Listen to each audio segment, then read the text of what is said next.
Uma coisa precisa ficar bastante clara. O pedido da anistia não é porque houve crime.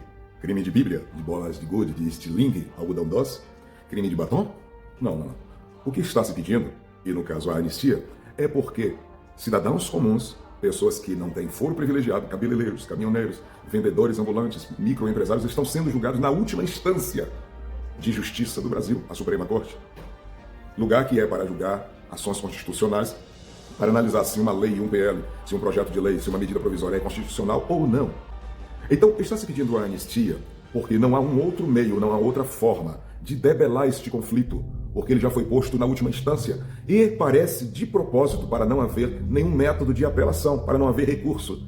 É exatamente por isto que está se pedindo anistia. É a primeira vez que está se pedindo anistia para inocentes, porque o ônus da prova é do acusador. Então, quem faz a acusação precisa provar o crime de maneira individualizada. E é por isso que está se pedindo anistia. E também para salvar a instituição STF. A anistia também ela vai salvar o STF. Por quê? Porque é uma instituição do Brasil. E as instituições do país não podem ser ou estar em um estado de calamidade pública deplorável publicamente. A opinião pública não gosta do STF. E é como o Sebastião Coelho, o desembargador, advogado, disse lá na corte: vocês são as pessoas mais odiadas do Brasil.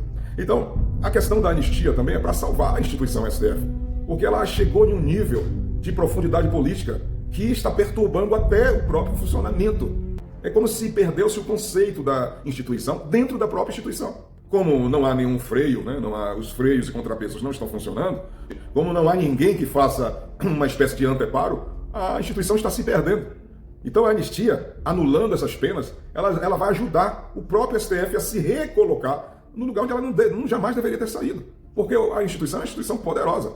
É claro que alguns membros erram, mas a instituição precisa ser continuada. O povo brasileiro, de um modo geral, é um povo pacífico e é um povo também que gosta da disputa, da polarização, da dialética erística, dessa confusão, dessa discórdia. A natureza, a cultura brasileira, vive muito da oposição, da polarização, então nunca foi ruim polarizar. Cada um gostar de um tipo de música, cada um gostar de um time de futebol. O brasileiro é criado, é forjado nessa dialética, nessa coisa que às vezes até um pouco maniqueísta, mas isso faz parte da cultura do Brasil. Então o brasileiro está acostumado com polarização política. Não há problema com polarização política. Alguns para o lado de Lula, outros para o lado de Bolsonaro. Isso não tem nada a ver com essa questão jurídica. O problema é que os dois times no campo, isto é, o time da esquerda, o time da direita, Lula, Bolsonaro, estava jogando, cada um com as suas armas, sejam armas que possam ser consideradas justas ou não, é um jogo, como sempre foi.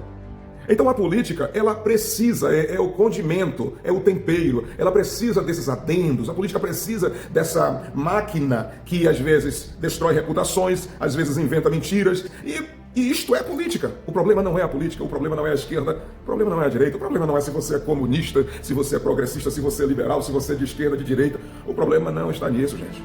O problema é que a justiça está entrando, fazendo o que não é para ela fazer, ela está se metendo. Então o que está acontecendo não é a questão da polarização. E aí eu acho que polarização não é aquele movimento de 2018, as pessoas dizerem, sabe o quê?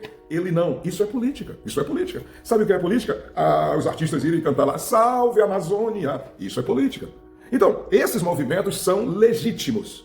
Você xingar Bolsonaro, você, como foi feito aí na época da pandemia, a cabeça de Bolsonaro cortada dentro de uma rede, gente fazendo arte, filmes, vídeos, como suscitando, né, ou insinuando um acidente, a morte do presidente e tal. Isso é política, mesmo ácida, mas é política. Agora, a justiça se intrometer no meio e querer tomar um partido, por quê? Porque as pessoas estão vendo, está muito claro a injustiça.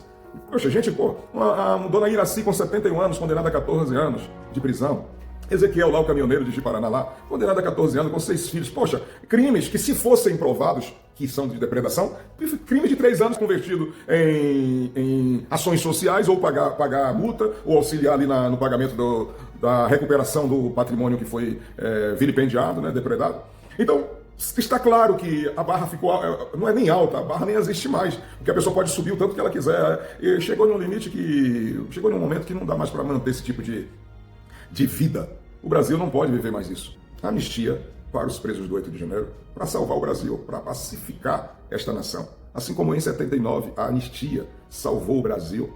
E a partir disto, um monte de pessoas, agentes políticos, alçaram grandes postos no país, músicos, políticos, jornalistas, né, pessoas que cometeram crimes mesmos, crime de sangue. Não foi crime de batom, não foi crime de bola de gude, estilingue, bíblia na mão, não foi crime de bandeira ou de quebrar vidraças, no caso efetivo mesmo. Então que o Brasil comece a pensar sobre isso, a anistia e a manifestação no dia 6 de abril na Avenida Paulista.